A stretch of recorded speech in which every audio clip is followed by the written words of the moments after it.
In today's video, we're going to talk about the extravagant features behind the mountains and the valleys at Garden of the Gods.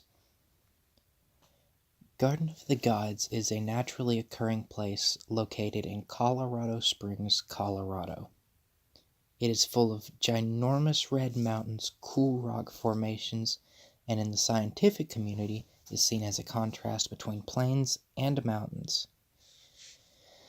This is due to the way that it significantly switches between plains and mountains with barely any warning at all. This area has various plants and animal species. It mostly consists of plants though, and as you can see, it has quite a few of them. Erosion created this place. It started about 1 billion years ago, whenever magma covered the landscape and terraformed it. About 250 million years ago, dinosaurs covered the landscape, populating it with new plants and animals.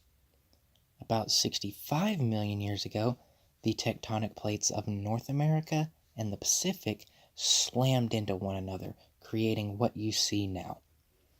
Erosion then happened, tearing down the soft parts piece by piece, leaving behind tall spires as you see in this picture, or the bulky mountains as you see in this picture. Not all of these mountains were created equal. Like I just said, there were tall spires and then there were bulky mountains. The bulky mountains had less weak spots, so they were not created to be as thin. American Indians used to traverse this area. This became really hard with how big some of the mountains are. Most of the area is made of sandstone, mostly red. These snowy mountains most people see as strange because it's the Midwest, it's a desert. But yes, deserts still snow. The Indians even had to travel through this snow, which made it to where you can see some caves. Some of these caves were dug out by the Indians who had to camp overnight and had to avoid freezing. It is seen as a massive wonder how most of them survived. This is the Balance Rock. This was formed through erosion. Yes, it is naturally occurring.